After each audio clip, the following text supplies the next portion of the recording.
infantry. Zhao Yang was knocked down by Aduzis. They're looking to push in here onto the trio. Now a duo. All right, we want to see what Na'Vi is showing up this weekend. We saw them playing a little bit more passively, not getting very many kills at all. They're going to turn it around this time, and yes, that's going to be infantry clan taken out by Na'Vi, losing one in the process. They should be able to get the res here onto Bestalok. Nobody really pressing this from range here. Look at this. Look at the push from Lazarus right into Crazy Sam, and Fiashan gets taken out as well. Great shooting coming out of the Lazarus boys there. They still have one up in the form of Luke 12 hiding out towards the center of the circle as Rum manages to get all the reses off. Gen G did not push this when they had two down. Yeah, Gen G were very passive here. They still hold decent position. TSM around the area keeping an eye on this, although they just had a player knocked down as well. Cherry popping, one kill. Or is that the smoke? No nades there. Joy knocked down by Iroh. It's going to be certainly Rumblers versus Gen G very shortly. Deal with Taemin, who's the front line for Gen G inside of the shack. Only has one smoke remaining. Although knocked down by Pio, it's a decent start for the Korean team. Rumblers still got two standing. Also, HD's knocked down by Pio as well, holding a decent spot on the top of this building. Only two left for Rumblers, and they're right behind this tree. I don't see a way forward for them here. And TSM now trying to make their way in from the south side. We get back into Rumblers. They have the tree. They have Blue Zone right on top of them. Gen G has them pinned. Absolutely dead to rights. This is what we've been wanting to see from Gen G. Can they keep Pio alive late game? Rumblers going to find out. Timing, though. Microfry going to get that down. And no, he's going to get down on his own teammate. What? And Rang is going to finish it off from range. Entis Ace flushing out the Rumblers. Oh, here comes TSM to clean up onto Gen G. Taemin's knocked down. Never mind, knocked down into Michael. That was from Pio, but Pio finally gets put down by Iroh. TSM up to 5 kills, and if they can clean up the 3 members of Gen G, they could make it 8. Long way to go, though. Esther pushes over, goes for the revival to Taemin, and now TSM have been spotted by OG and Entis Ace, who are continuing to hold a decent spot inside of this zone, but moving up north. VC Gaming will be pushing in. Lazarus as Luke 12 needs to push in as well on the north side on VC Gaming, as Profi is eliminated in 9th. Genesis just missing out on placement points. 8 teams remain. TSM playing like a team possessed right now. They have such a wide spread on the southeastern side of this circle. They're just going for any fight that they can find and managing to get their reses off as well. So still 4 strong. You see them playing the hillsides here, playing the terrain. They know that Gen G has to push into them here eventually. They're going to turn their attention now towards Na'Vi, though. Indigo finally spotted by Sting Divine's Jet. They're eliminated in 8th position for OGN enters Force. Luke 12 has spotted Taemin on the mini-map from what I can see. He does get the knockdown in the kill feed for Lazarus. Another pick-up point for them. As you mentioned, though, TSM still holding spread on this east side. Gen G, if they push south, they'll run into TSM. If they push north, though, they'll move on to Luke 12 and then potentially VC Gaming after that. Yeah, we haven't really got a chance to touch on them too much because there hasn't really been too much action going on to the north, but VC still 4 strong coming in from the north side, and Sting Divine also 4 strong coming in from the west. So Entis Ace holding down the middle. You see Na'Vi with 3 up still, TSM coming in from the east, and then Gen G. Oh boy, good luck, guys. Tough from this sort of position for Gen G. Enters Ace holding the high ground. They'll have a lot of eyes on them, though, in this sort of position at this point of the game now. Nade on the Pio. That's going to get the knockdown from Michael. The first one was good. The second even better. Can the third get Esther? Yes, it can from Michael. Double kill for TSM as they send Gen G packing in 7th. This is such a controlling, confident TSM team right now. They are taking every single fight and feeling like they can win it, although now Rory has gone down. Na'Vi has finally turned their attention back here, getting themselves in a better position to try to engage. Luke 12 out finally for Lazarus, the solo player in 6th. 5 teams remain. OGN enters Ace, Sting Divine, Na'Vi, TSM, and VC Gaming. And this Ace still holding a high ground position, but they are going to have to deal with VC Gaming, who've got 4 alive. TSM trying to deal with the pressure from Na'Vi as we're going to get phase number 7. North, south, where does it go? Kind of south, kind of. Not too much, though. Yeah, this is going to be interesting for VC, how they decide to push up onto this, because they cannot get into this circle without having to deal with Entis Ace in some way.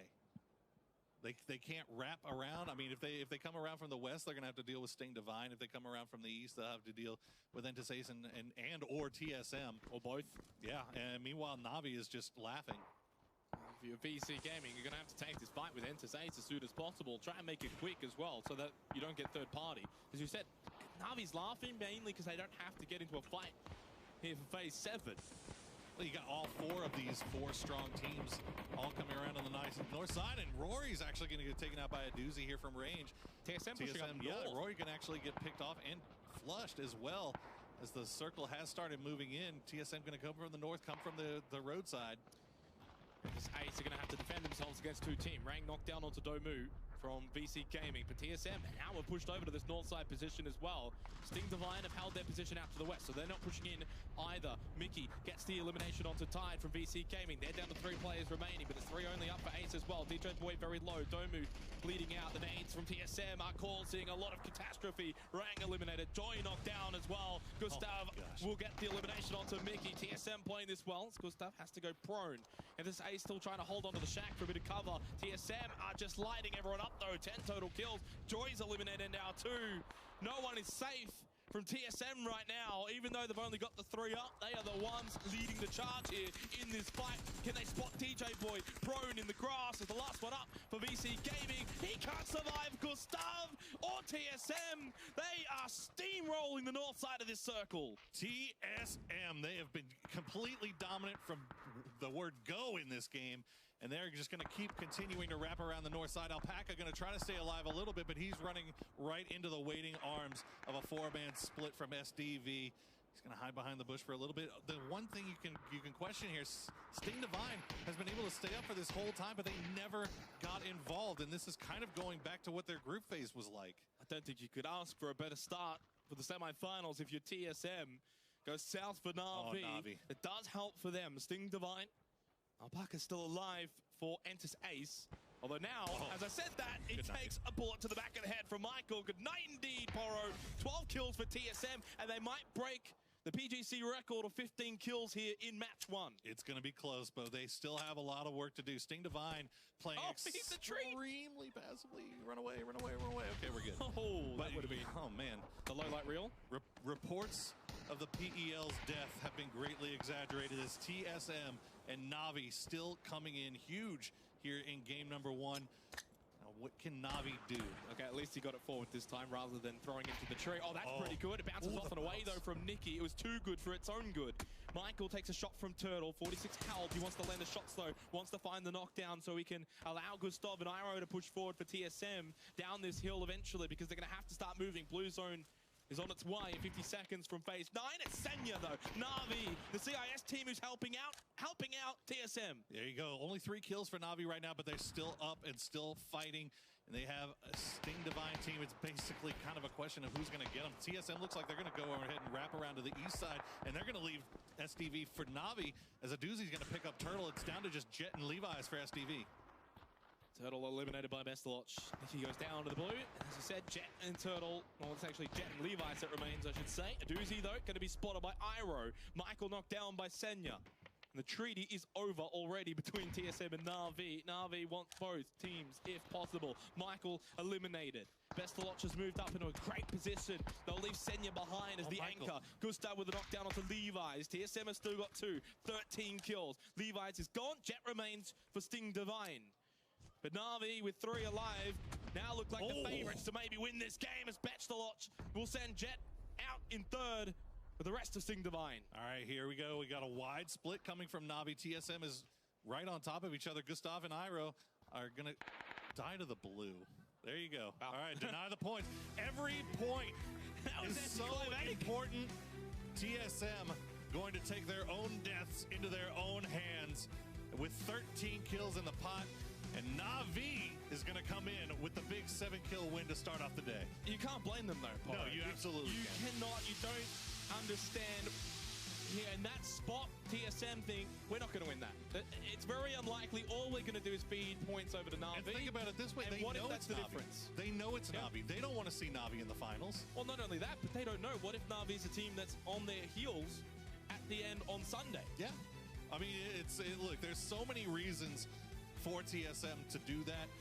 In the end, essentially screwing over their PEL bunkmates, but you know, if I'm TSM, do I want to see Navi in the grand finals, or would I like to see them? I think TSM want to see TSM in the finals. I think that's what TSM wants as well. And that's the best way to do it. Just assuring that. Look, you're not wrong. The best way to do it is to get 13 kills in one game. All I can say is if we get to Sunday and Navi are like 2 points off TSM or wherever, or maybe even just 2 points in general. Could you imagine? You could come back all the way to match 1 and how that finished off. But well played from TSM. I'd still say that they weren't the victors. They didn't get the chicken dinner.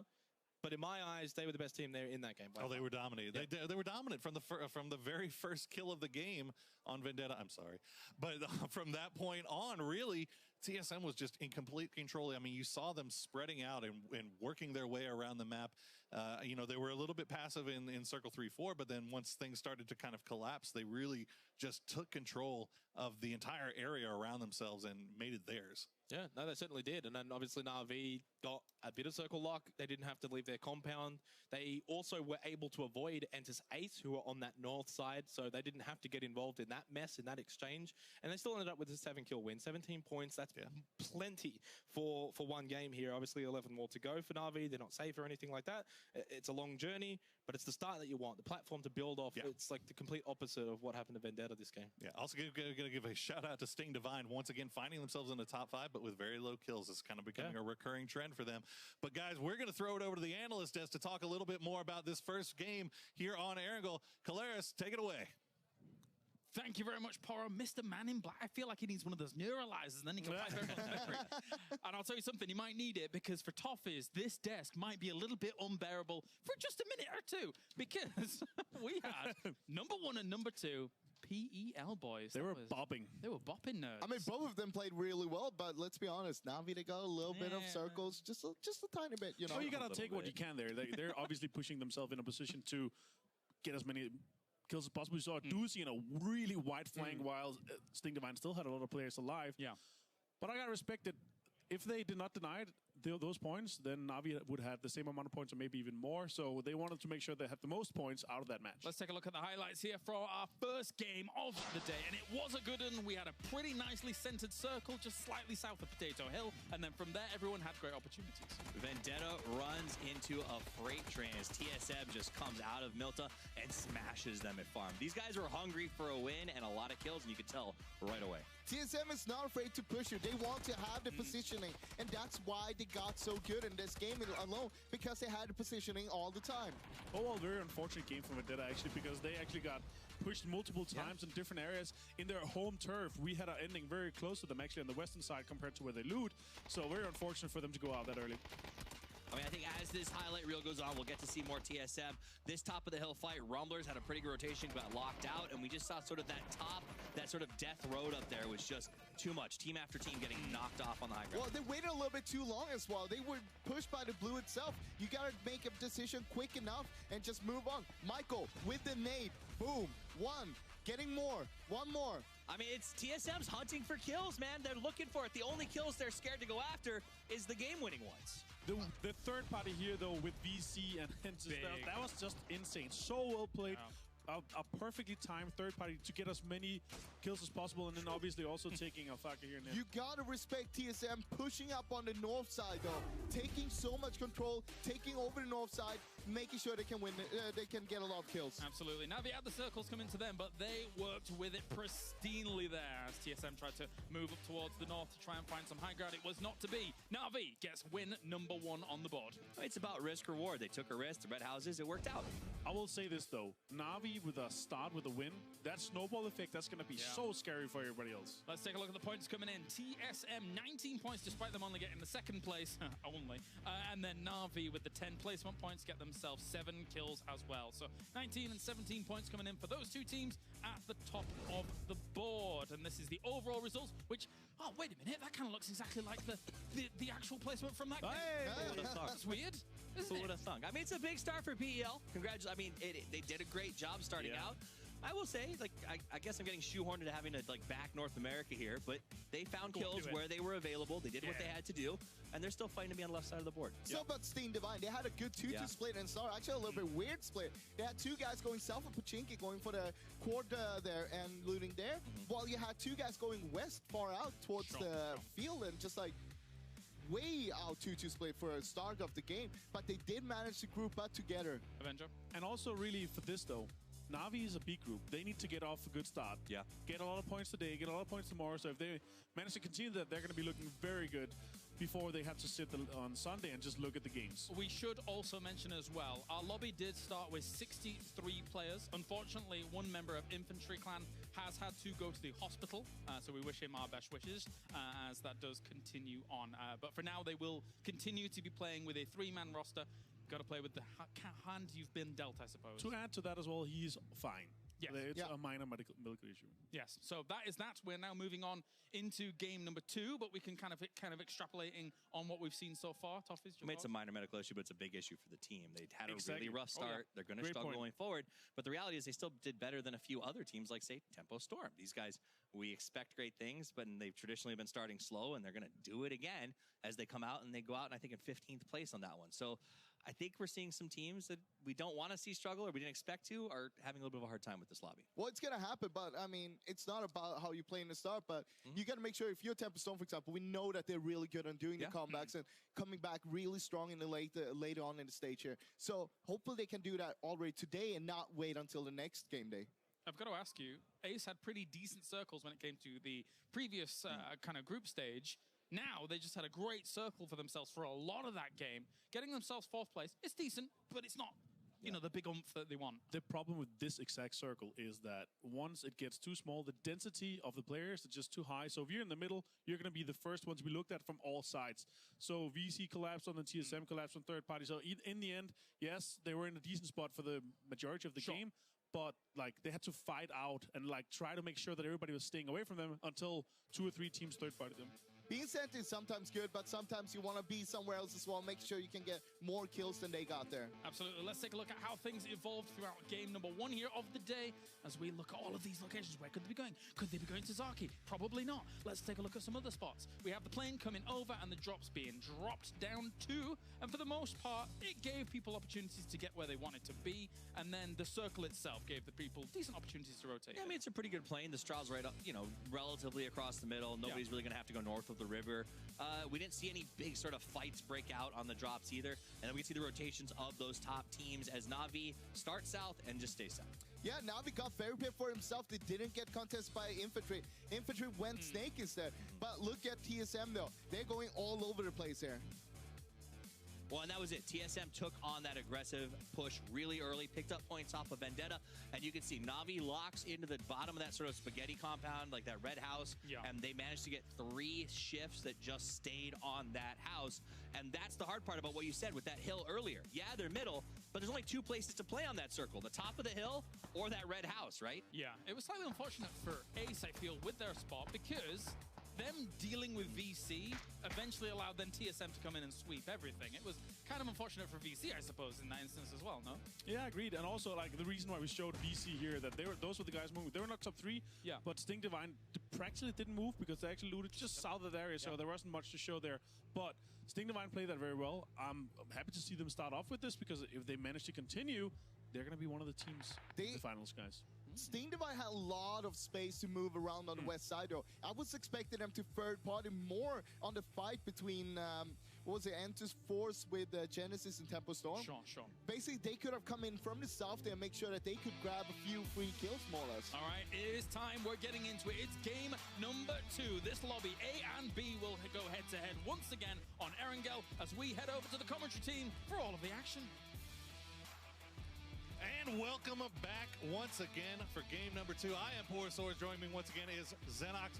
And we have one game in the books. We've seen PEL European teams come out swinging early and often. Yeah, TSM, Na'Vi. I mean, really, you couldn't ask for a better start for 2 of the PEL teams, 2 of the 3 remaining, of course, after last weekend's disaster for PEL. Yeah.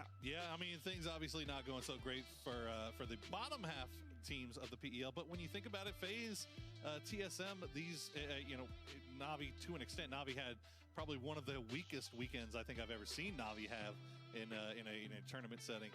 But really kind of turning things on this time around. Yeah, I mean, Na'Vi started slow last weekend, didn't they? They took a little while to get going. Probably the first 2 games were very slow. Yeah. Not Na'Vi-like, and in the last 4, they kind of cruised home. But I mean, only 16 kills total. The fact that they've started well is a bad sign for everyone else. And the same can be said for TSM, because they are looking like the TSM we saw last weekend, which completely crushed their group. So that's like, if you're looking at TSM and Na'Vi, they can keep this up, Poro. That's 2 spots. Yeah. Already tick, really. I mean, I'm not saying that they're in, but... No, for sure.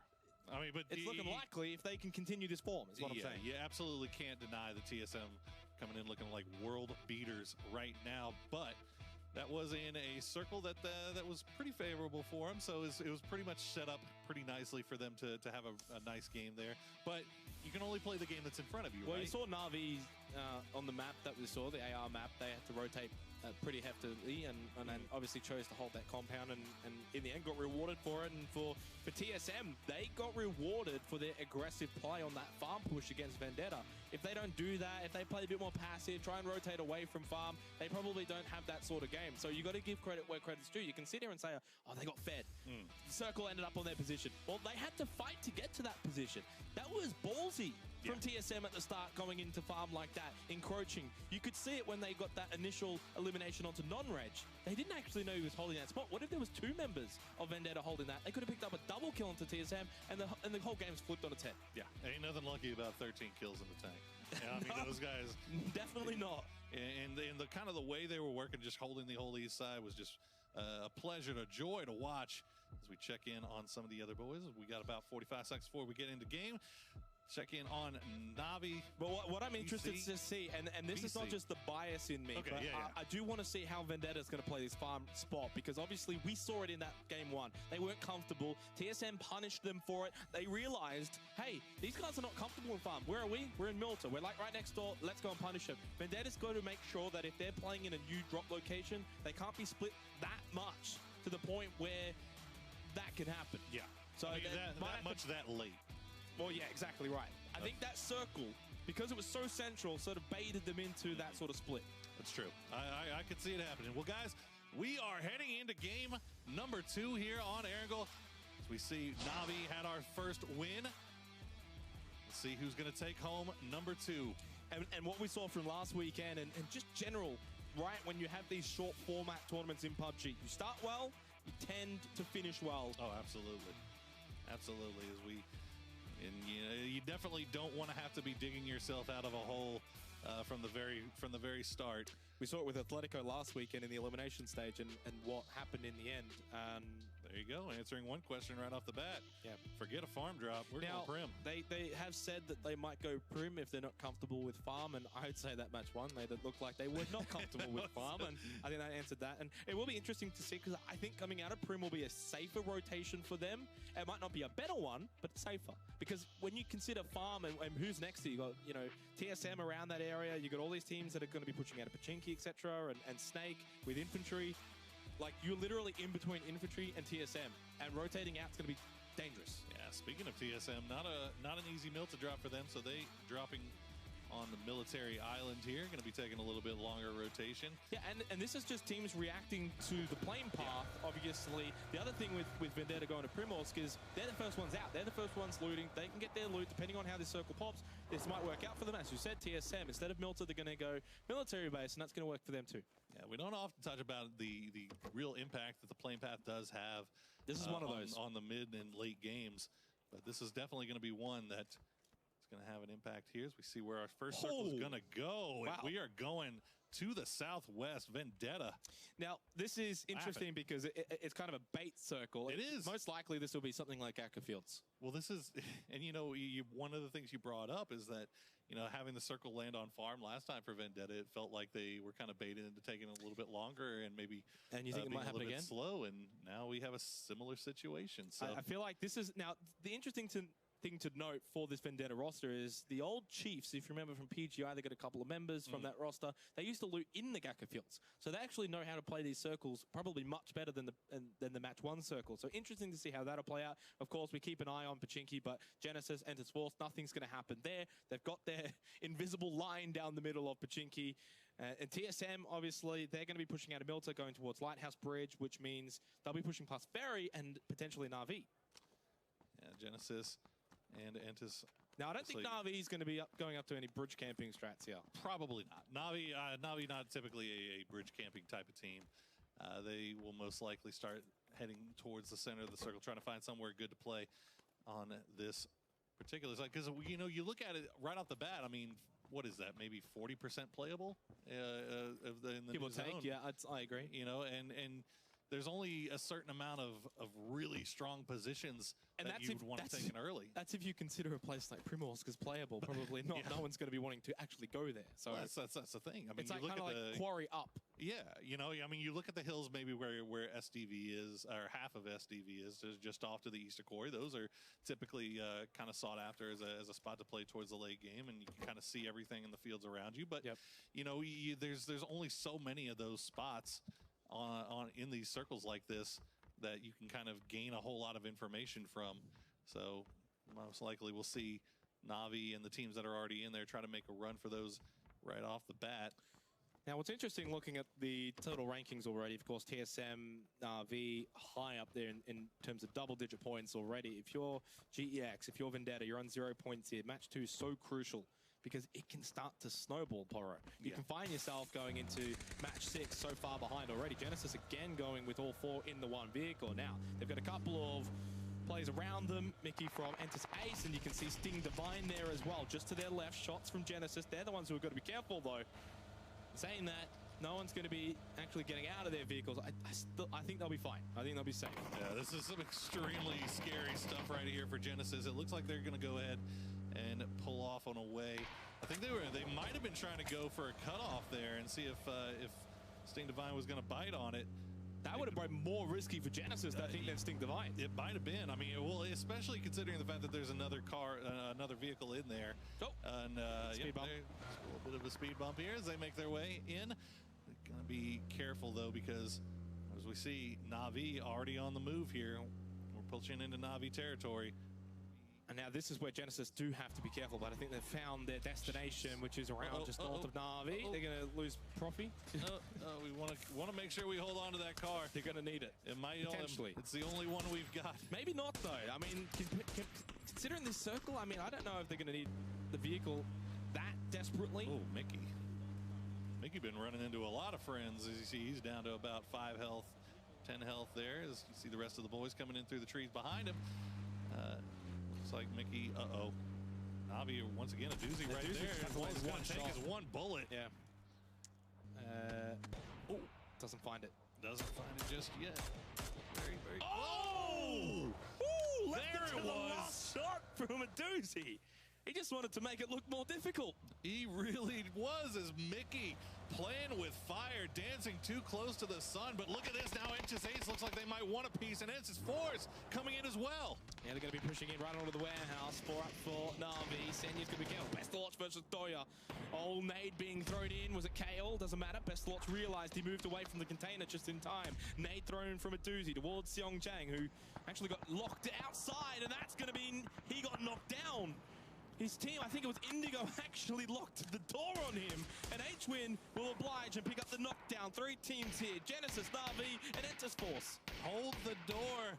Hold the doors. Yep, Sonya going to get rezzed up here, but Genesis coming in with a clutch third party over the top here is actually saving Na'Vi, as I believe that meant that Entis Ace pulled off of this fight. They didn't want it as much as the rest of the boys here. They might actually be able to get the res onto Mickey here as well. Entis Ace holding East Quarry. Vendetta are at West Quarry.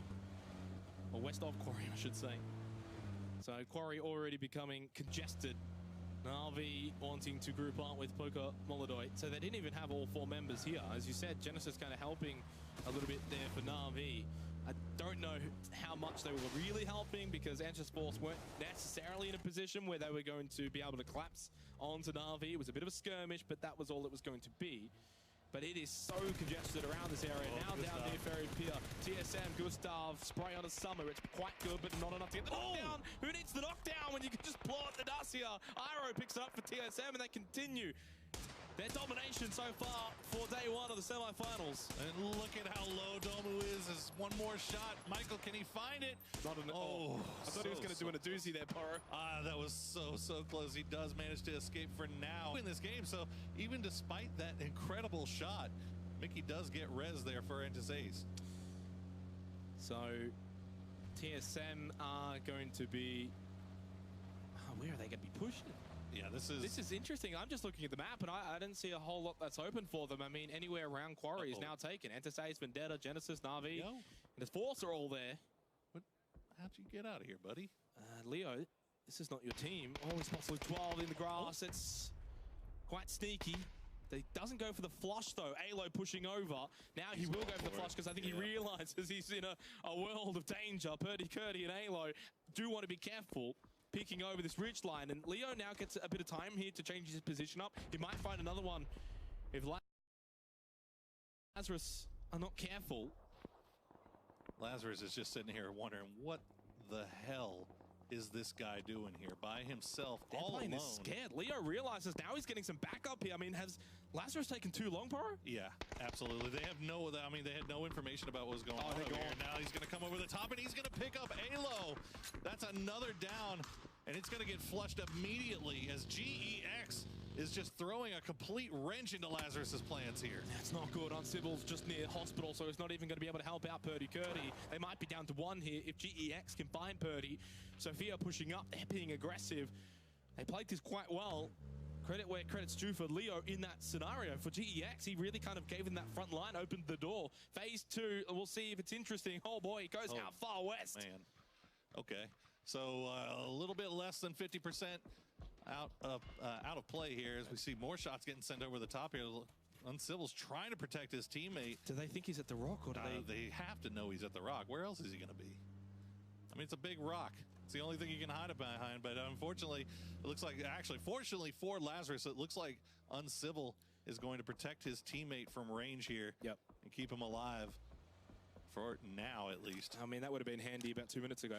Well, still very clutch coming out now as we see the Genesis clown car back in full effect. Na'Vi rolling too deep as well. They're trying to find a spot, staying on the south side here. Fair to say, a lot more rotations here for match 2 compared to match 1, considering the circle shifts that we've had so far. Yeah, these circle shifts have been absolutely brutal early on. And now Domu is going to return a little bit of fire onto Na'Vi. Is he, though? He might just get going. Out of this, yeah. He's got nobody near him. The rest of his squad way off to the west here, or off to the east, rather, so he can't really, he doesn't have any backup on this. It's one of those scenarios where I think Na'Vi got a little fortunate that he wasn't in a better position to capitalize a bit more on that. We go over to Rang from Ace. Oh, Icon. You gotta crouch, buddy. Crouch, peek, lean, do anything. Just don't stand completely still and eat a bullet to the face just like that. So unfortunate there. As we check in on the Entis Ace boys, they are on the west side of Quarry. They have actually a lot of room around themselves here. Nobody really pressuring them too hard here. Now their sister team, on the other hand, is getting a little bit trading a few shots back here with infantry. Yeah, they're still holding at Quarry. I mean, teams wanting to push have got to be careful pushing too close to this coastline, suspecting that eventually it's going to keep pushing back over to Quarry region, for example, for at least phase 4. We'll see what happens in phase 3, of course, but you don't want to be throwing everything to the beach. And then, of course, backfires in phase 4. Absolutely. A little bit dangerous here if you're a PEL fan. You do have Na'Vi and TSM both working from the south side here.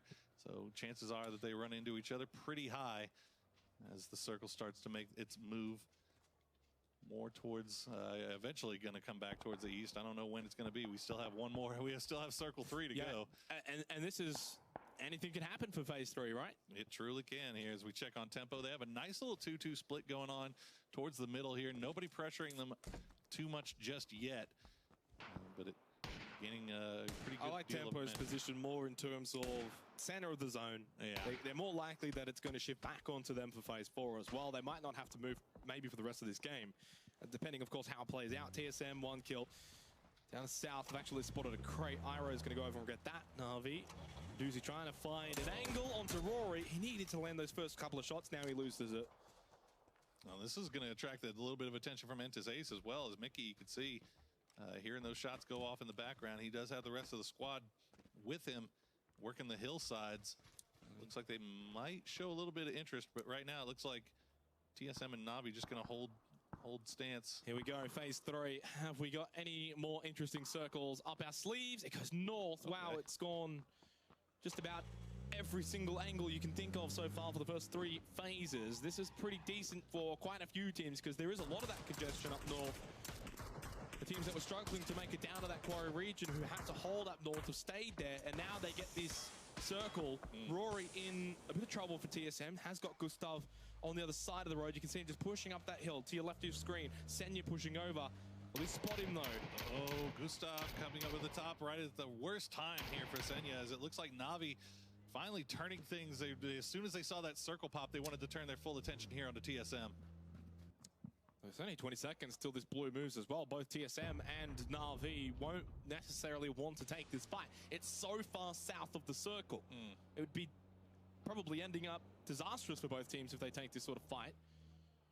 A lot of teams up north already inside of their compounds. Gen G ended up actually pushing up away from the coastline, and it worked out perfectly for them as TSM on the move, and they're going to push up on the west coastline. Shy away from GEX, spotting Sun Sister, the Japanese team. Kadesu getting a revive from Fear Gen, or at least trying to. I haven't really talked too much about Sun Sister just yet, but I mean, not trying to be toxic, but there's really not a whole lot to talk about with Sun Sister. Technically, they were the last team to make it in. They held that final 8th position in the elimination stage. Rory.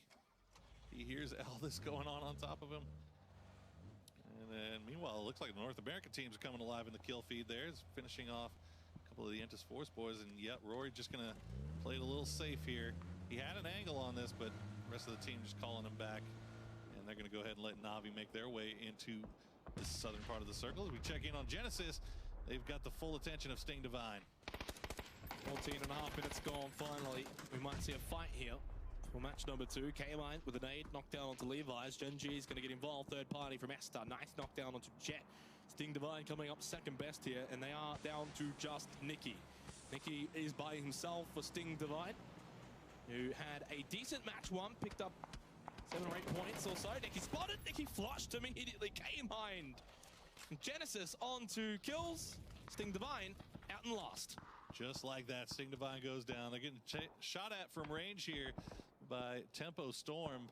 Nothing really too serious, as it looks like Entis Ace was thinking about maybe pushing up over this, maybe getting involved, but instead pulling off, as probably a good idea because they have Navi just to their south here.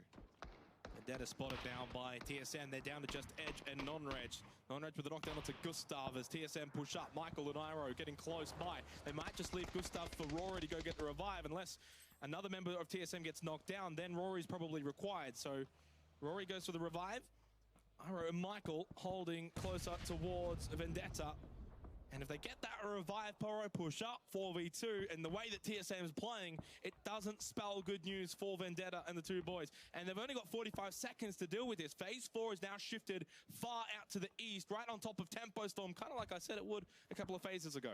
Yeah, I mean, once you saw where that circle was going to go, how it was cutting a little bit more towards the water. We know it cuts away from water, turn from circle 4, so the hard eastern shift much expected from these guys. But again, TSM taking their time with this one. They as we said, they feel aggressive, they feel confident, but they're also not playing this stupidly, as Gustav is going to try to take a run past and see if he can maybe spot out where everybody is. That's smart. Now Gustav has a much better position here for TSM as he's pushed in front of them. Now they're just completely surrounded. Swarm. TSM playing this well. Michael with a knockdown onto Ed. Non-Reg now in a 1 versus 4. Vendetta are on 0 points, and it seems like after the first 2 games, they will remain on 0 points. The only team after 2 matches so far, the semi-finals on a donut. Non-Reg, unfortunately, running out of time and space. TSM have played this very well, and they're up to kill number 3. They are feeding on the Australian team. Yeah, that's not good news here for the Australians, as they keep just running over into TSM, as Navi Senya is getting spotted out. He's getting shot at from Entis Ace from range. We're checking on Rumblers here. This is on the very far eastern part of the circle. They're running right into VC, as VC's trying to make their rotation in. See, Gaming did lose one, and they've been rotating for a lot of this game. At one point, they went all the way down to Primorsk. And then they saw that phase 4 pop and then made their way back up east late. Tight knockdown onto Cherry Pop in here. Rumblers trying to just hold the territory out to the east. They've still got the Wizzy Tower available for Waldo and Micro. Lost HD trying to get involved on DJ Boy, but he hasn't quite got the angle they would have liked as the kill feed starts to really line up here now for phase 4. We had 55 alive at one point, like two or 3 minutes ago, Poro. Now down to 46. Yeah, there's a few things going on. The center of the circle is a fight between Infantry and QM. Meanwhile, Gen G has run into Navi, but this is what we want to see here. This is for pretty much control of the entire eastern side of this zone here. Whoever comes out on top of this, we are going to see PO get flushed out there. Rumblers have lost one VC now, making it a 3v3. Go check in on that fight as Gen G regroups. They just keep rotating from team to team, let alone position to position. I mean, they are just wiping everyone out along their way, along the path. Now Rory, he almost got run over, gets to the tree in time, well played. We'll get Loki here. TSM are up to 4 kills now as Loki's eliminated for Gen G. Esther's knocked down by Iroh. TSM just can't be stopped. Gen G just getting completely outclassed here right now, and that is not something that we ever thought we'd be saying coming into this tournament. Timon now the last remaining player up, and TSM is on the hunt. Timon, last one alive. Gen G are about to be taken out with just 1 point here in match 2. TSM are playing on another stratosphere right now as we are seconds away from phase number 5. Will it continue to feed onto Tempo Storm? Maybe QM, who are with a 3-man split. Has TSM getting it. It's looking good for them for this game. Worth noting also that the boys from Genesis, the North American squad coming from the south, they're playing much in a similar way that TSM was, just splitting up, getting involved and taking shots at everything they can see. They've managed to pick up a couple of kills for themselves, and now they're turning attention on to Entis Ace. Trying to shoot through the smoke, but he's just hitting the dust. Yeah, 3 kills for Genesis so far. Sitting in 5th position on the total rankings. Damon getting pushed. TSM have done this quite well so far in both matches. They're getting used to this. They've got a lot of practice in doing it. See if Taman can maybe sneak a point out of this. He's looking for the window. He's going to find it. He's going to get one. Oh, he's not going to get anybody as Iroh not having any of it. That's going to be it for Gen G. 4 points from 2 games for Gen G. Not the heavy favorites, but one of the favorites from the Korean region, from PKL. Definitely up there. This Ace, 4 kills. They continue to be the Korean team that no one expected to do this well, Poro, but they are performing well. They are performing absolutely to the top of their ability right now. As we see Pokamaladoy, let's see if maybe he can come over the top and get something cheeky here. He does have the circle right on his back. No vehicle. We can see Entis Ace now coming alive in the kill feed. And he's going to find Rory. Rory's going to hide. Oh, he doesn't manage to get the down, and Rory goes down to the zone. But not before Pokamaladoy gets taken down and flushed out by Mr. Michael. 8 kills for TSM. Bestalotch was keeping overwatch of the situation, but he wasn't able even to help out. And such a distance to go here as well. I think he just eventually will die to the blue. So does Rory. K-Mine knocked down by Joy from Entis Ace. Michael, Iroh pushing through. Never mind, Bestalotch will find the knockdown onto Michael. Iroh can't see him. He goes for the nade. Bestalotch will take one with him to the grave. That'll be 2 kills for Na'Vi. Oh, that nade almost got him. It doesn't, though. Na'Vi go out in 12th, deny the points to TSM. A little bit of reciprocation there as TSM was denied the points from Na'Vi in their Game 1 win. But 2 alive now for TSM. Iroh and Gustav working their way in from the east side, but they've got a fight breaking out in front of them between Genesis and Entis Ace. Looks like K-Mine is going to finally bleed out. It's probably going to come over the top, spot out Joy, not going to land enough shots into him. He's going to trade it back, and yes, he's going to get that down. Mickey is down to half health, but that's going to do it for Genesis. Entis Ace with a nice little spread here. Yeah, they had the numbers, they had the position. Genesis did their best, but it wasn't enough. Phase 6 now pops, and it goes away from Tempo Storm. Up north, GEX, QM in a decent position. And Kale for Entis Force, GYY, knocked down by Iroh. TSM are going to, I think, probably keep fighting until there's nothing left from them. That's That's what they're doing, and that's what they're doing effectively. Song Yang going to stay alive for a little bit, but Microfry has a inkling. He knows he's down here. Too far. It's a skinny little tree, and that's going to be one to find him. Los HD getting him with the big nade, and that's 2 kills now for Rumblers coming around on the north side. And you can see it on the map as well. This will give them a great position for the Rumblers for the remainder of this game. Phase 6 onwards, they'll have this north side. They might still have to deal with GEX, who are inside that building, but they'll be away from Tempo Storm. VC might rotate into them, but they're on the move. TSM still alive. And they'll continue the rotation through Gustav. Iroh stayed behind, but he's about to crash right towards Purdy Curdy from Lazarus. Oh, Gustav, he's gonna move. Yeah. Oh no, Lazarus. Or is he? Could have got a free kill there. Is he actually gonna survive this? Oh my goodness, he's gonna come over the top. And he's gonna find Fiashan. It's like plot armor. He What just is can't be going on? taken down. Iroh does finally go down as he puts left behind. Crazy Sam will finally get him, hiding behind the door. TSM out in 9th. And the hectic run comes to an end, just short of the placement points as well. 8 teams remain, 18 alive. All right, it's ace. I'm not sure if that UAC is drivable. It might need a little time in the shop here. As he's going to take some long-range shots here from Tempo. Tempo has been sitting in this building for quite some time, but still have managed to pick up 3 kills, which is nice to see. As we see QM still 3 strong on the eastern side. They've been scrapping quite some time. Or Sharky. I think those are like, what, frustration shots from Sharky, because they've only got the 3 kills considering where they've been inside of the circle, but it's the fact that the teams have just been fighting around them. See Alpaca very low here, trying to run across, and he's going to stay alive for now unless QM can land 1 shot into him. Yep, that's going to be it. GYY, although he gets immediately trained by Mickey from Entus Ace, who don't have the best position right now. This is actually huge news for Tempo and Rumblers. Yeah. As all these teams that were even strength, and Lazarus actually going to Purdy Curdy going to pick up Ligue, and that's going to be QM down to just 1 player up right now as they try to go for a res. Looks like he's going to stick it for now. And Purdy Curdy going to make his way in the circle and stay alive. And QM got the revive with a GYY from Easy, so they've got 2 alive. They'll keep their attention towards Purdy Curdy. Sharky spotted him as well. 5 seconds till phase 7. Crazy Sam lost but alive for Sun Sister. 2 up for GEX. Tide sitting in the center of the circle there. And he now definitely is sitting in the center of the circle for phase 7 for VC Gaming. And you can see, of course, where Rumble is located out to the east. But now it's time to move as well for Tempo Storm. Time for them to get involved, try and find a couple of kills, and finish match 2 strong. Yeah, the question is, what is Tempo going to do once they try to get into this circle? Are they going to wrap towards the east, or are they going to wrap towards the west? They have the entire the 3-man squad of Rumblers still off to the east. They have control over a lot of vision. If they go to the west, they can probably pick up on a lot of these single kills and duos. Is the grenade going to come out from GYY? Not going to find anything. Mickey going to try to reciprocate here a little bit. That's not going to find the knockdown that they were looking for. Blue's going to start moving very shortly. Mickey's going to take whatever's left of this Darcy here. It's about to blow up, though. He doesn't get out, and he doesn't get out in time. Sharp Shot will pick up the elimination. 4 kills now for Tempo. Purdy Curdy spots GYY coming out of the other side of that ridge.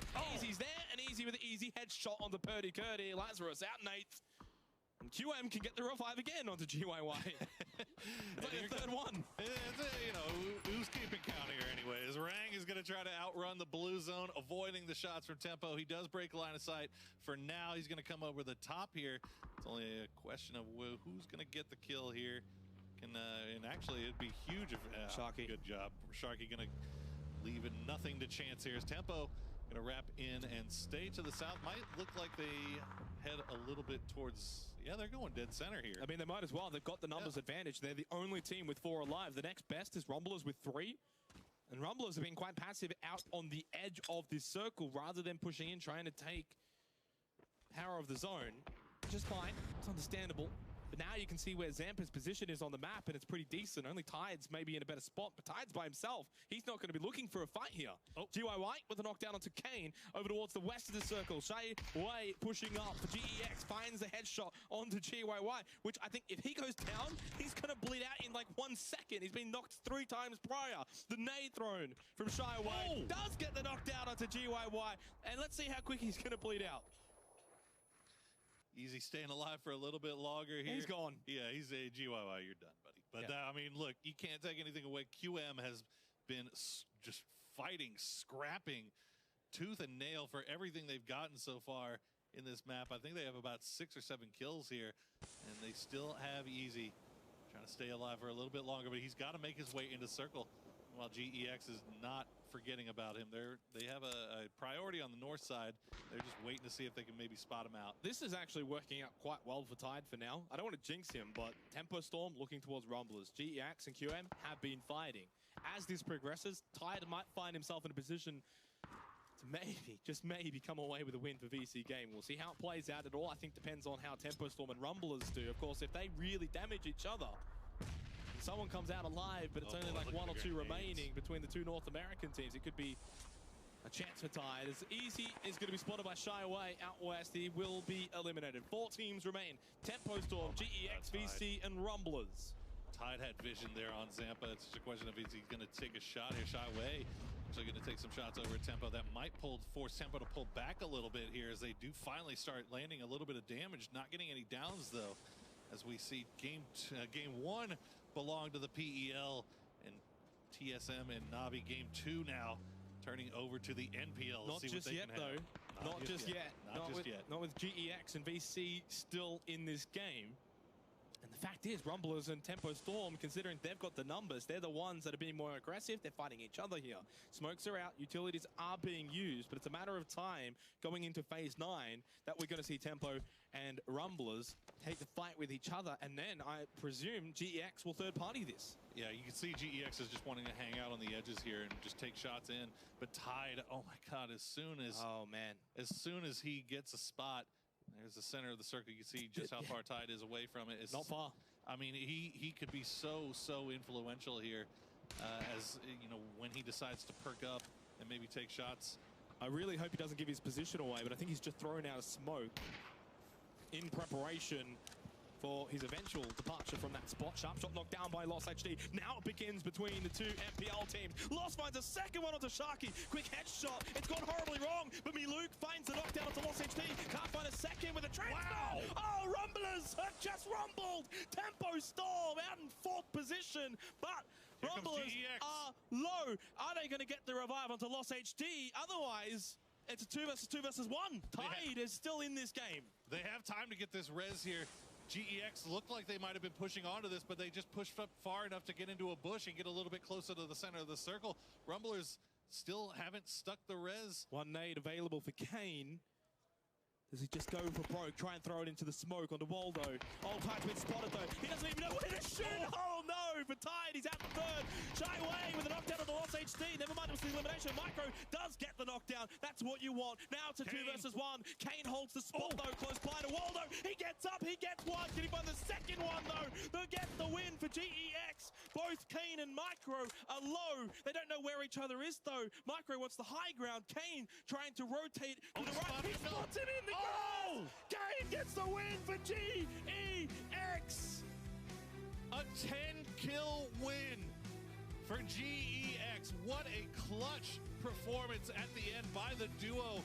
I mean, Rumblers had it. Oh, they had it.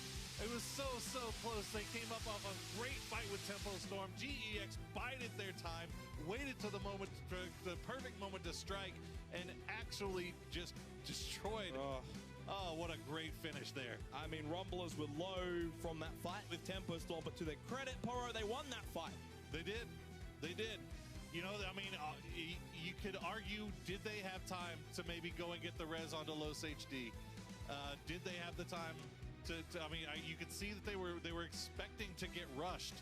And GEX, it looked for a moment like they were going to do just that. They got up, they started making that movement, but then they went prone, realizing that maybe they didn't have the time or they just didn't have vision.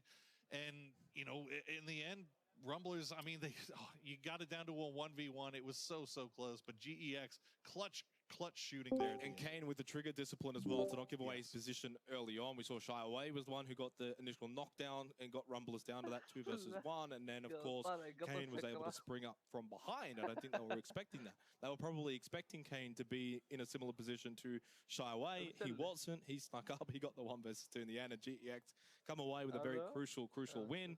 And it's going to go a long way for them now with 10 games remaining. Yeah, and I mean, that's 20 points in your second game. So that's going to do it for us here. We are going to send it over to the analyst desk to talk a little bit more about what we just saw. Guys, take it away. That's right, an almost foregone conclusion. I've been saying it for days. One of my dark horses to be able to... my dark horse. What? Are you sure? GEX, man. I'm telling you, these guys, they can do something really good. Look at this. Look at how they play the game. They got 0 in the last game. Well, yeah, sure. They striked out 0 in the last game. I mean, that can happen. But at the same time, they came back strong. Yes. 10-kill win here with the clutch in the end. It was a good clutch. I mean, it was a great fight. It definitely helped that everyone was like limping around at that stage of the game. I mean, for me, that really came down to Tempo Storm and Rumblers fighting each other at the last second and sort of opening the door to everybody else. Let's take a look at the highlights here whilst we continue things on. Froz, you may continue on about my dark horse. Look, this was amazing as well. We saw TSM, they were rotating, but at the same time, DC was between them. And they... That's my dark horse. That's my dark horse. That's my dark horse as well. So everyone has GX as their dark horse now. Okay, I see how it is. Oh my God. Are you okay over there? No, it's so funny. Leo by himself, though, taking out that battle with Lazarus. That was pretty great because he was there by himself before he got some backup from the others coming in from the southeast later on. I'm glad you're able to keep yourself composed, Froz, and keep talking whilst this mumbling fool towards the end of the test just continues. I'm not saying anything again, man. I'm just dead. I love this. Yeah, that's great. This push here with making sure that the first guy he overextended to take the attention and then making sure that none of them got knocked. That's a play you can take to your actual pub game. Pushing the balcony versus pushing the hallway, always a much safer bet. It was really clean. Looking out through the game, though, we saw TSM and Navi. They were struggling a little bit on the west side. Not just early on, but later on as well. Gustav here making a move. He was, he had left Iroh behind, but at the same time, he pushed here. He got himself one more point here, and that's great. One more point. We're talking about this the whole time. 1 point could be the difference in the end. Yeah, well, like 8 kills by the end of this game, despite not really having placement points. So that's really big, despite no placement points probably coming in there. This, though, the big story. Tempo Storm losing the 4 versus 3 versus Rumblers. I could hear in Poro's voice, his patriotic heart was broken. So, no. GX, though, of course, get themselves the win there, as we just saw Kane. He was able to clutch out in the very last moment. Great play by them as they come into the placement points and getting themselves the good old kills as well. Points coming in, 20 points up towards the top. The Rumblers will get themselves 13 on the board, and TSM, third place overall, despite none of those placements. That's insane. I mean, that's the reality. TSM, I think, is going to come out today, big, a star. These guys are already shining. They're sparkling beautifully. But I think that's it, is when we talked about this tournament, we talked about FaZe and Liquid primarily. TSM was good, but they weren't sort of the the top 2 European teams. And I think there may be a case to make them number 1. Yeah, definitely. I mean, Iroh has been the perfect choice to fit into that team, I'd say. The amount of things they do together with Iroh, like, in the games, it's just amazing to see. I would have liked to see what happened if they actually he joined that car and there were 2 guys there. They might have gotten even further into the top 3, top 4, or something like that, because Sunset got pretty far. Well, I mean, he was holding down, I think it was QM there, right? That was shooting at them. So basically... Yeah, Sunset and then QM, and they were fighting, but there was points there. Overall points at the moment, TSM sits at the top with 28. GX getting themselves the 20 smackaroonies, get second spots my friend. Our 2 chicken dinner winners looking pretty good right now. Second and third, though TSM hasn't won one and still in first. Got to give a lot of love there. Ace, again, another team that people were like, oh, they're the little brother to Forest. They're, maybe they'll do okay. Are just dominating. People were questioning them. Was it a fluke that they won the group during the group stage? I think not. I want to give a shout out to Rumblers. Rumblers got invited less than a week, right? They weren't invited, I should say. They qualified. They were just the farthest down the list. They came in. They didn't have any time to prep, and now they're in 5th, I'm sorry. But still, pretty gosh darn good. They're the highest up from the MPL teams right now. Oh. That's got to chafe the MPL teams a little, you got to figure. Maybe a little. Yeah, I mean, 5 teams from MPL earned their spots, right? Like, outright. and then Rumblers gets added at the last second, and they're performing better than the other guys are right now. I mean, even though they didn't do too much prep before, we do know that they do their prep during the nights. We saw them last night after the scrims. They were looking through the scrims, make sure, okay, what's actually happening, who's dropping where do we want to go, where do we want to fit in this group here. It's time to break it for our second game. We'll be moving into our last game of Erangel in a few moments' time. But before we do that, it's a quick break, and then when we return, it's more PGC action as we have groups A and B going head-to-head.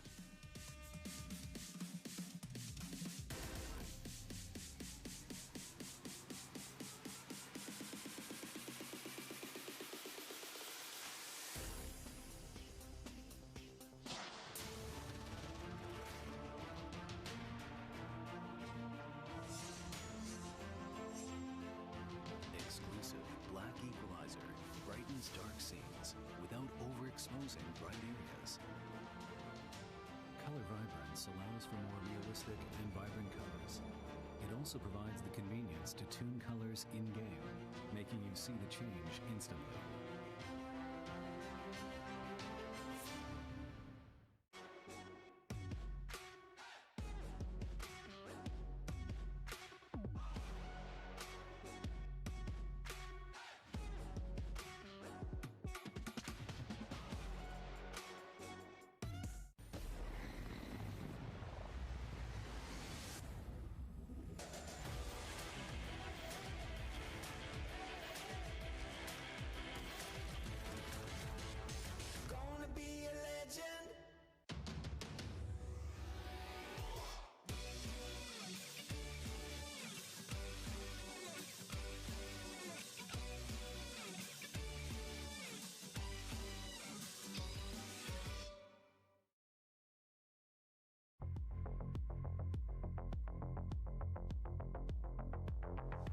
It's always great to see the eye tracking software giving us a bit of extra detail as to what's going on.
This is the second chance that the teams are going to get here, and this will be the last chance if they don't make it. So they got to step up right now.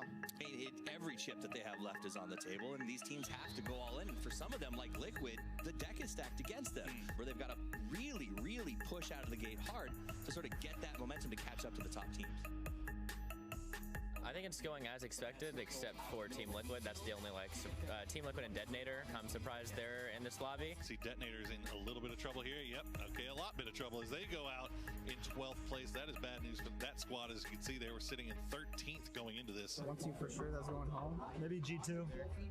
Definitely G2, I think. Like G2 and Liquid don't look like they're in a good spot. I feel like G2, they've been doing so bad for like 2 days now. They're not showing any sign of coming back. G2 is falling apart here as GYY coming up clutch.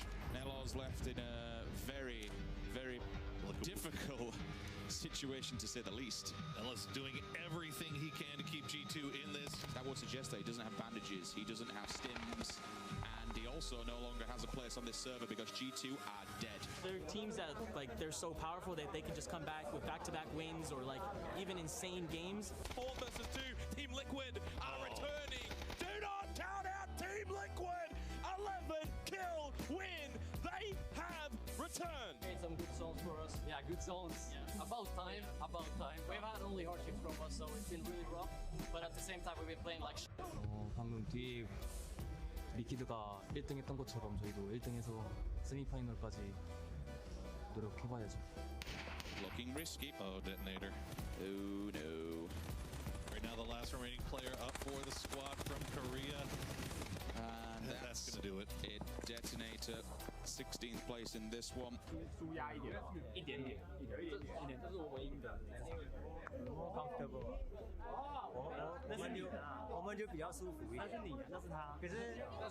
Teams like this, so the Latin America teams, I feel like they're gonna go home today. They want to play spoiler to this. QN, one more player, two individuals. That's 2 points, 2 potential frags. Jukesy, QN, they're both there. Is this going to go down? And yes, that's going to be Red Cannons with a 5-kill win. We don't know how the placements are. We gotta give respect and props to Red Cannons, the Latin American team coming out of nowhere here in the final game. Eu acho que os últimos jogos, querendo ou não, a gente teve um pouco de ajuda da Safe, mas a gente conseguiu fechar esse último jogo bem e a gente conseguiu pontuar bem também no São Roque e foi o que ajudou a gente a classificar. There are 3 PEL teams in this elimination group, and 3 PEL teams did not make it. The next 8 teams that are going to be following them are to your left-hand side of your screen right there. I forgot who was in the group. I just know it's the hardest group. I think there's 2 OGN. It's Gen G, both OGNC. Yeah, both OGN. And then there's I think Navi is in there. And they like Genesis is in there. Ifty is in there as well. NBC. Oh yeah. BC's nuts. Yeah, I think BC is really good also. We won't have such a hard time in the group because of the teams that are in the group. They're good teams, but they don't play the same play style as us. So I think we won't be running into them too much. We have really good teams, and we also have like the 2 weakest teams in my opinion, so that helps as well. Who are the 2 weakest? I'm not gonna say. Who are the strongest? 4 AM and FaZe and Afrika Freaks, so that's gonna be difficult. We're just happy that there's not teams like hard contesting us in our group. You know what I mean? Like none of the teams that are dropping super close to us ended up in our group, so that's always good. So you're pretty confident. I mean, never know, but obviously we're happy with our group, so.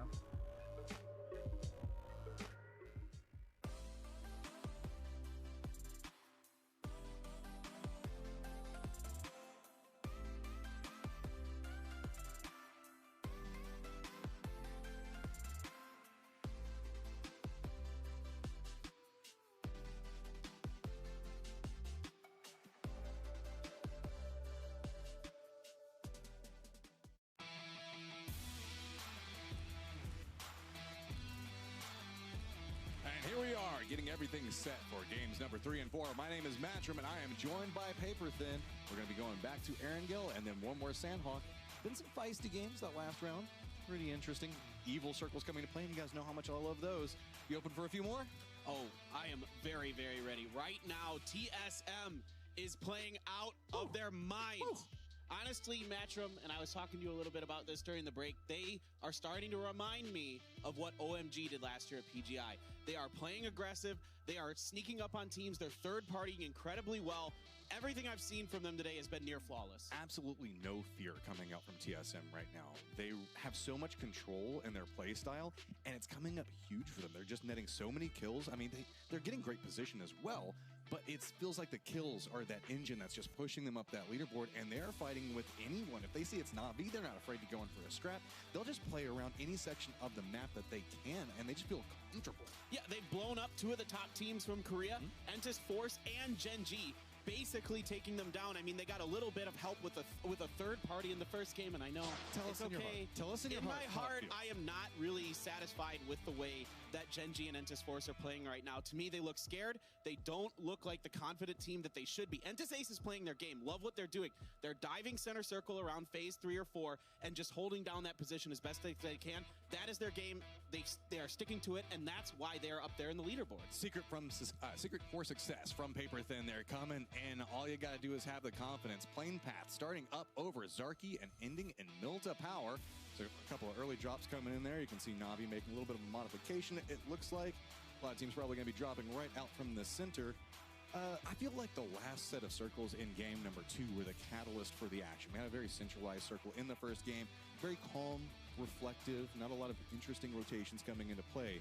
But this time we've got a little bit cooler of a plane path, and that might be kind of setting up a little bit of interesting action depending on where this first circle goes. Yeah, this is one of these more fair plane paths where just about every team can kind of get where they want to go in a relatively reasonable amount of time. Now, what's going to be really interesting for me is watching what TSM is going to do here. It looks like their drop is pretty good, and they're going to be ahead of the other teams because they've been going military base, so they need to be the first ones to get down and get those vehicles to make sure they can get to Millie on time and come back fully equipped. GX had themselves a very good last game. I mean, it was a lot of trouble, but then no surprise, North America versus North America happens all the time, especially in those in-game circles like that. We just love to kill each other, but GX figuring out a way to capitalize off of it, move into a good position. Where's that first circle going? Opposite side from last round, still a ton of water, and looks like we're heading over towards Lumberyard. Well, I tell you what, everyone's getting a circle in their favor today. No one can complain too much about these circles. We got a far left, a center, and now a far right. Everyone is having equal opportunity. I mean, yeah, it's still PUBG players are going to find a way to complain about it on social media somehow. Love the guys, but it's always about those first circles. All right, here we go. We've got Rumblers that have a nice set of control, as well as Genesis holding down his position right next to Force, separated line north and south, and we've seen this very regularly. Everybody's just very comfortable with each other. Like, no, you take that area, but the moment a car engine starts, that's whenever the bullets start flying. Well, I like what Entis Force did in the first game. They were the first ones to leave Pachinki, took some shots at Genesis, nothing really connected, but then they didn't follow up. They didn't try to stay ahead of Genesis. Genesis leapfrogged them and was one of the teams that blockaded them. So last time, Force actually made the shift over to this position first. And now we have Profi coming over, getting this angle for it. Curious to see if he's maybe waiting to see something happens out of this. Force is still in their looting stage right now, so might not have the best vision line back over here towards us. So this might be an easy kill being set up by Genesis, depending on how Force decides to play this out. But with the way that the circle's set, I'm venturing to say a lot of these teams are going to be moving very early. Yeah, this definitely looks like Genesis trying to kind of take advantage of maybe some tendencies they've seen from Entis Force. We'll see if that plays through. There you can see Lazarus on your screen making their way in and around Yasnaya. They've got a couple members north and a few members south, so they're spreading out, taking up a lot of territory in the northern part. This is interesting with Purdy being set up to this position. There's a lot of teams that might opt into coming into the northern part of the circle along that little bit of land that's right next to the lake north of Yasnaya. They might be leaving him behind to maybe get a kill point or two, or maybe just scout out a little bit more information. The rest of the team already in movement, except for him and Luke, who are both in very interesting track positions. This is a really big split for Lazarus. It's really quite fascinating. Luke can watch the teams on the western edge of this circle, kind of relay some information. Now you've got Alo and his partner in crime here moving up onto Sting Divine. It's scouts versus scouts right now. Lazarus coming up with two. Looks like Nicky's realizing, okay, this might be a little bit too hazardous. Going to go ahead and retreat back away from this. So that's going to allow Lazarus to have control over those building complexes. A couple of rotations still coming in, but Nicky's got to watch out. We have Althak right down below this in rotation as well, but Levi's managed to get the shots out and should buy a little bit more space, but it's going to be Ace that's in a little bit of trouble as a couple of shots come their way. Yeah, Ace looks like they're trying to set up their 2-2 split potentially that they want to do. They might be forced to all group together as there are members of QM in the middle of them. You can see them right there in front of them going to the warehouse. You got Liga and GYY setting up inside of there. So this might kind of throw off Entis Ace a little bit as a couple of their members may be rolling up into the Alamo. So Alamo has a nice strong angle back on a lot of the different points of Warehouse. Warehouse can be strong depending on how you play it, but also has a lot of open space around it, so it could lead to some long-range shots coming through and getting a couple of knocks. So Ace looks like they're just going to go ahead and opt into playing a different section of this while letting QM have that Warehouse. Yep, this is pretty safe stuff from Entis Ace. They're just going to get dead center circle, split up a little bit in there. Pretty typical what we've seen from them. A few late rotations coming in, and this is Entis Force and Genesis moving through. And this time it is Entis Force ahead. I like this. Look at how Genesis is playing right back behind Force, seeing if anybody is shooting at them. Until they see Force stop, they know that they have a safe path to use this for. So they're trying to cut back over, make it towards Nerf. And they have Summer that's playing this high ground position for VC Gaming. So a little bit of separation coming out. Now the trap's starting to get set as Force is coming through. It's going to be Nerf taking a couple of shots back over towards Kale. Kale has the high ground and the grenade. Just trying to line this up. Does manage to get the knockback over from it. Nerf gets away from it and should be able to walk up on the other side of this rock and get the shots. An easy kill. But no! He gets shot from another angle. And it's going to be DJ Boy coming up and saying, no, both those points are mine.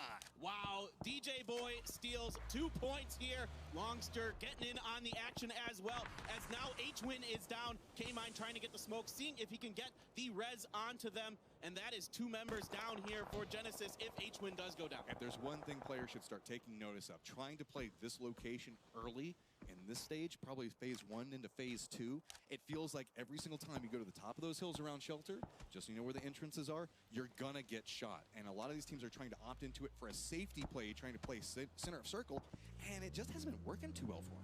Yeah, it can be really challenging, of course. These teams study very hard. They watch the rotation patterns that the other teams like to go through, so they'll set up traps for them for sure. I want to talk about some teams that are making late rotations. Navi was up in Zarki, so they're coming through by the bridge to the east of Razak right now. Sun Sisters coming along the north side of Yasnaya. GEX was northern Georgia Pole. They are now centering up a little bit on the northwestern side, and Tempo Storm and Gen G coming in very late from the west. Talk about how nerve-wracking it is to push down into Shelter in those bunker areas whenever you're at a stage like this, knowing that some of the best players in the world could just be hiding behind any box and any corner in the low ground positions. Everybody has to take it so slow. Meanwhile, Tempo Storm coming in from their Gatka drop, going to be making over towards the safe zone. Be curious to see how they play that. Looks like Navi up towards their north by quite a ways, opting to play along edge. Going to be a couple of interesting modifications coming in, talking about the rotations as you were talking about earlier. Yeah, Sun Sister now making their way along the eastern coast, heading down towards Lipovka-ish, and they've got Lazarus that is set up there. Lazarus grouped up with Alo and Civil as they bopped Divine out of Lipovka a little bit. There is nobody for about, I'd say, 700-800 meters around Tempo Storm right now. Everybody has opted to play around the Lumberyard Hills in that farm area as well. So Tempo Storm find themselves pushing back along that line. You can see Death Road, that's where infantry is set up. I know a lot of people have been spamming 63, 63, what's going on with this lobby? There was an injury for one of the infantry players to get this started off with, so playing as 3 right now while he is getting treatment, but everything we hear, he should be fine and good to go. Yeah, we're really hoping to see him again soon. Lynn should be back, and it doesn't seem to be anything serious. Now, Tempo Storm might roll up on them, although it looks like they're going to stop up just a bit short as some shots did come through. So Zampa's going to lead the way for Tempo Storm here. See if he can get a little bit of information as the Sharpshot and Maluk are going to head on out. Trying to draw a little bit of bait shots their direction, seeing what's safe. Looks like Zampa's made the call out. There's nobody around them, so going to loop back over towards this position. They do have infantry split that's coming through. That's kind of a brave play if you're playing with 3 players right now, running them in 3 different positions. That makes you vulnerable, but does give you the chance of maybe getting a couple of kills, depending on how rotations go. Yeah, and it also gives you a lot of ground to cover if the circle kind of shifts towards you and buys you a lot of time, because if you're infantry, you're thinking placement points. That's what you're really gunning for, as you're going to be disadvantaged in any team fight. At this point, Genesis and Force just have an unlikely relationship on any part of the map that they're at. They just kind of have to split it across. Tempo Storm has a couple of shots that are coming back over towards them from Force, looking back over that direction. So losing vehicles, losing tires, having to use a lot of smoke and utility just to get these reses up. That's the hazard of this dip. You get a lot of information out of it, but you also get a lot of people that can shoot back at you. Well, that spot is pretty exposed. You know, a lot of teams can see you, like you were saying, from a lot of different directions. Oh, my goodness. Okay, let's go. Oh, boy. I said I wanted some spicy circles. Well, it's about to get real interesting. That's still, what, at least, I would say about 2/3 water moving through this. It's all Milta power right now. We do have Tempo Storm's Gustav that's made his way over trying to get this position, but it's Rumbler's home turf, and it looks like they're trying to regroup very quickly. Look at all these teams hopping inside of vehicles, just trying to carve out some section of the map because they know territory is going to be tight very quickly. Speed and aggression are going to be the keys here. You have to get into somewhere in this circle safely first. You can see Divine, by the benefit of being south of Lipovka, they're getting right into those yellow compounds. 4 teams. Look at 4 this. teams stacked up, and that's going to be a nice shot coming out, and that's going to be one of the members of QM going down. It's just a catastrophe as these different teams are trying to figure out where to stop at. Nobody wants to be the one to jump out because you could get run over. There are so many vehicles just cutting through. We got guys catching some airtime. Summer's trying to get the shots back over on this. He does manage to get one, but got to be very cautious from those outside angles. It's just a death trap from everybody coming down from the north right now. Everyone wants to try to get something in here. It's fitting we're in LA because there is a ton of traffic coming in. Here's Entis Ace, who's managed to get onto the southern end of Milta Power. Alo jumps out in the face of him and manages to take him down. That was just a straight jump out and shot. Joy's trying to get a Blitzer around on this and does manage to get one.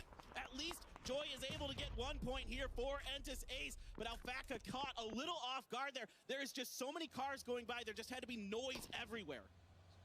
Now in a little bit of trouble. Long distance grenade's gonna go out with the bounce. I think it's gonna be just a touch short. So Force now knows that they're in some trouble off on this angle as well. Vehicle explosion's gonna go ahead and take him down. And OG and Entis Force is the 15th team eliminated.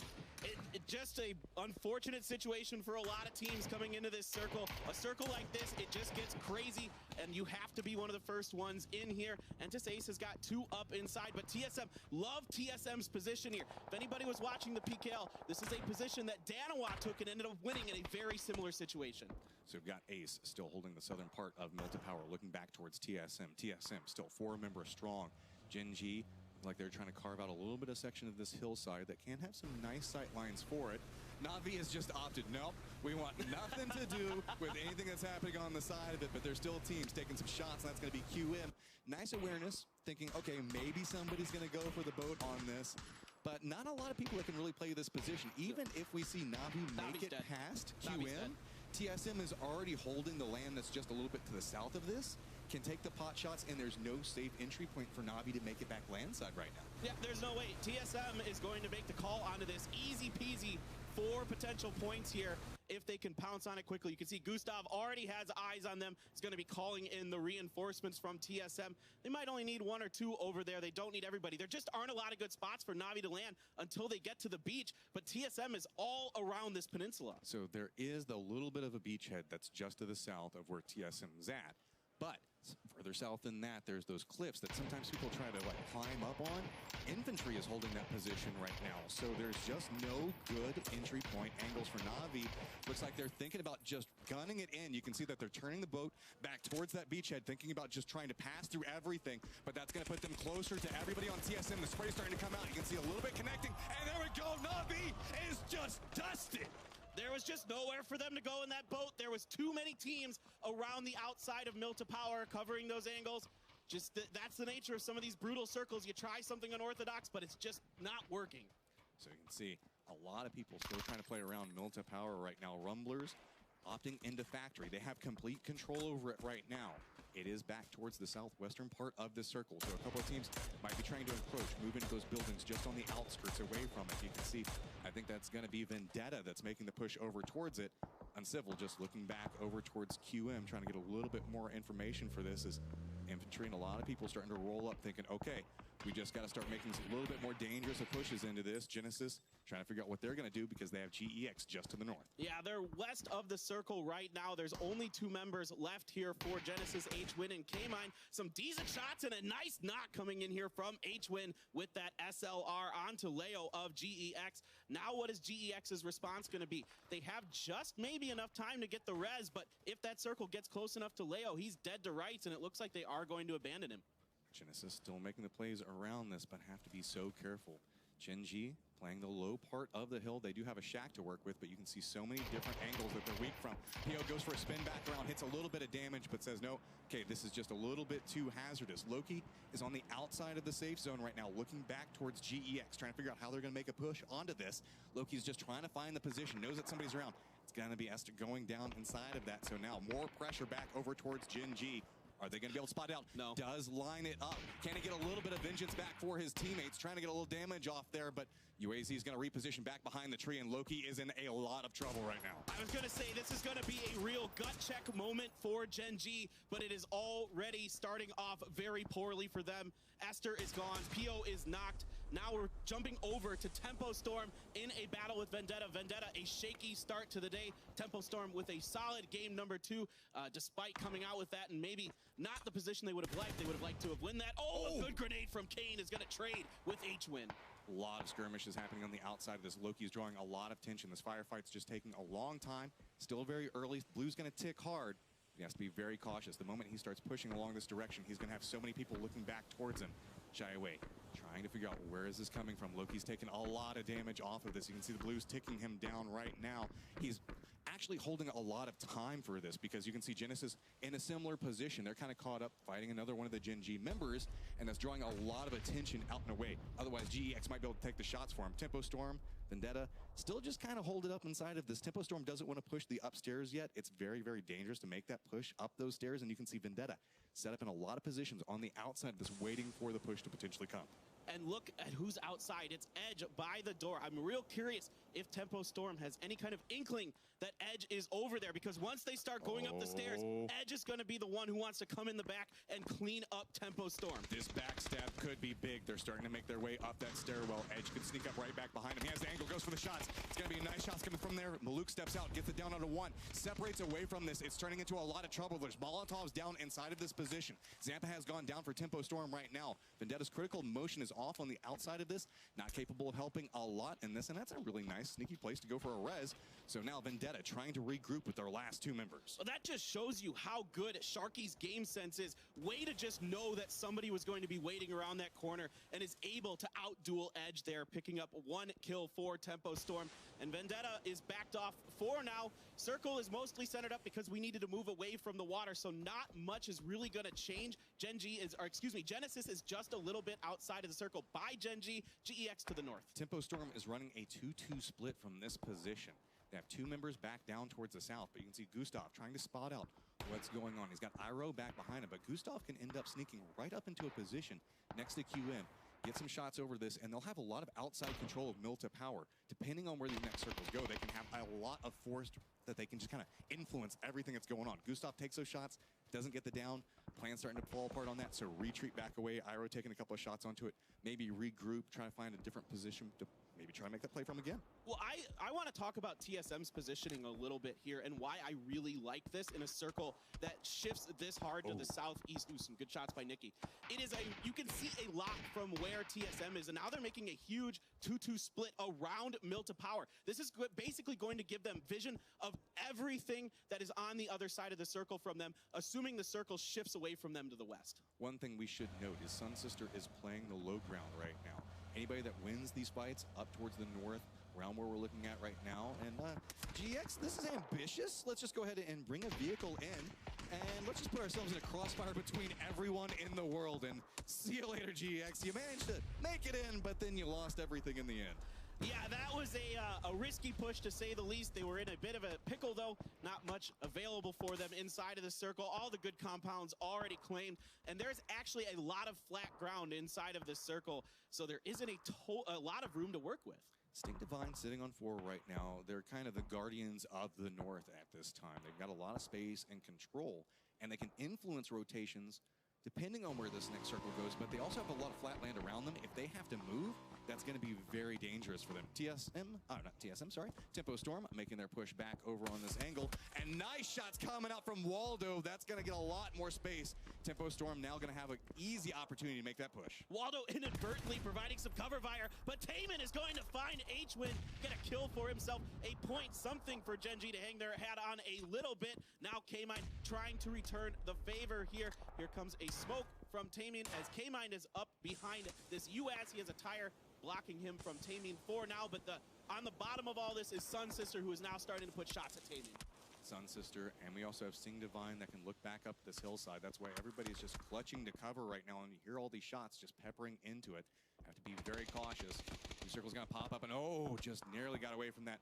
Fairly centralized. Everybody that's playing around power gonna have a little bit of trouble. There is a skirmish going on with Tempo Storm as well as Indus Ace along this angle. You can see just rang the last member up. A lot of TSM members around him, so has to be very cautious on how he opts into playing this. I think Gustav might have an angle for him, so now we can see also it's gonna be infantry taking the shots off the side of this ring. Actually playing along these smokes quite efficiently. I think he managed to sneak around onto it, get some shots back over towards Rory. That's going to connect to get the down onto it, but now I like this. It's a very guerrilla style of play. Get the shots off, move to a new position, hide out, sneak around on another side of it, but Gustav's like, no, I'm done with your games, bro. I like the idea. I didn't like the place he decided to opt in prone there. I thought that was a bit of a misstep there. Really sneaky stuff from Rang. I thought he could have been a little more dodgy and cagey there, but he was trying to make something out of a very difficult situation. 4v1 versus TSM, not going to go your way. It just feels like every team that ends up in front of TSM right now is in trouble, and next on that list might be Infantry. Depending on how TSM opts into playing this circle, they have a little bit of Milta power that they can still opt into play. Use those walls if they wanted to. Downside of that is anybody that stays in this position knows the moment that they have to move, since it's so close to the edge, everybody is just going to be firing back at them. Well, I tell you what, Rumblers have got to be happy with this position they've taken up inside of the refinery. Purdy putting some shots into the wall as he's trying to get the spray onto Easy here, who is proning behind this rock. Right now, it doesn't look like Uncivil has an angle on that. Divine still inside the circle themselves in those yellow houses up on the north, and Uncivil takes a little bit of damage there. Have to be so careful from this position because they have Sun Sister off on one angle and they have Sting Divine on another. So anytime they go for any peek, it's a lot of bullets coming their way. Infantry looks like they're scouting out. They did see the UAZ moving. So curious on how they do this. Actually looks like Point might be moving into more of an aggressive position. Know that they are in a disadvantaged position just due to numbers, but sometimes you can get that good spray, take out the UAZ, take down a couple of players, maybe get something out of it. You might be able to line up a good grenade. We'll have to see if he wants to play this aggressive or not. That feels kind of like how they're wanting to play this situation. I was exactly thinking the same thing. A good grenade here from Baolang could really ruin TSM's round. They are really grouped up. I love what TSM is doing here because they can keep their vehicles very safe. There's a lot of cover in this position available. So when they have to make an aggressive push, at least they'll have the vehicles available. Now, of course, anytime in modern competitive PUBG, it's really difficult to get a vehicle anywhere because of how good these players are at landing their shots. We're moving over back to Baolang, who is still deciding if he is going to pull the trigger on a TSM, but TSM is loading up in their vehicles. Let's see if this will be the go time for him. I like this. Wait and see what happens. Wait until the zone closes, find out where the new safe zone is at, see if maybe they can get something out of this. And it's going to go back over next to the Rumblers and Tempo Storm. So now, how do you opt into playing this? Grenade did come out, and look at this. It just drew so much attention. Trying to hold the angle, go for the pre-shots onto it, but it's just an instant nope coming up from TSM. Walks up, takes the kill, and then walks away from it. Longsker is able to get one knock inside of the smokes there, but there is just so many smokes down for TSM. They might be able to get this res. Yes, indeed they do. They're able to get safely inside of that building. Should be able to heal up here. We have one member left for infantry, just Longsker. Now I'm really fascinated to watch how TSM is going to approach this next circle. I was thinking the exact same thing. Where do they go next? They have a difficult rotation. You can see Sting Divine suffering from a similar rotation that's going to have to happen along this path. They do manage to get in that low ground with one member. It was a huge amount of casualties they took to get to this position, but they at least have something through there. Meanwhile, Levis is just trying to run through, drops down to his belly, and that looks like that's going to be his home for a while. They did manage to get two up inside the circle, but there was a huge cost. Oh, no. Michael with a little bit of an accident there. They're going to be able to get the res onto Gustav, but it's going to be later than they wanted. Two members in a US are going to transverse a lot of different teams and are going to take a lot of damage. Can they make this work? There's no. one. Rory gets out. Iroh is forced to stop at this tree. Drops back down. Rumblers have a back angle onto this. Iroh has to be so careful. Meanwhile, the follow-up push from TSM, they're just going to go ahead and crash right along the wall. Shots are going to come through. Los has to retreat back around the angle. Two members of Tempo Storm trying to push on the other side of this has to be very, very careful. They have the sight lines. So with this, TSM retreating back. Grenade's going to come through. Gustav's going to go down last second off of that. But now Los just has those underhand tosses. He can just keep chunking off the side of this. Michael goes down as well. And then there was one for TSM. And that's Iroh out in the middle of the field. A great couple of grenades there from Los. Realizing his first one was just a little bit too far. Switching to the underhand. And that is going to be TSM going down in 8th place. But they had a ton of kills in that round. Look at this cheeky angle coming up from Cherry Poppin'. Gonna try to take a couple of shots, get some damage back over to Sting Divine. And that's just one of those angles you're never expecting. It's just so weird. There's so many little angles you can take inside and outside of this refinery, and because of all these windows and different pipes and other, bars and other things you've got going on. So Cherry Poppin's doing a nice job finding himself a little bit of an angle to put some pressure onto Divine, as now Lazarus is putting up the smoke bridge to get across the road. Uncivil and Purdy could be under fire here very shortly. Gabbo is only able to get one shot in there, though. That's a great use of stacking smokes, knowing the terrain, and understanding the angles that you're weak from. Using this, Lazarus has managed to sneak into a position that they can get a little bit more space. Sting Divine can't really push back up on this angle as well. Grenade toss might be able to connect, but man, that's really far away, and that's kind of a Hail Mary toss, all things considered. So, now, where do we go next? It's still just a little bit of factory in play. Tempo Storm's complex coming up big. K-Mine taking some shots back down towards Levis, but another little bitty lip of a ridge is giving him some cover. Yeah, those guns don't count. You can't shoot those. They won't take damage for the players here. So Levi's is able to find just enough of a lip in front of him. Here comes Purdy as well, throwing some frag grenades in front of him, trying to see if he can get anything with those grenades, but it's going to be Levi's who is found out by K-Mind, who gets a little bit higher position. Now he's taking some damage from the Sun Sisters. Everybody's rotating around towards the north. We have Lazarus that's making a push back over towards Sting Divine. Sun Sisters trying to figure out how they're going to make the push back over towards this. Purdy still just kind of holding this different angle, trying to hold anybody that wants to push back down in this position.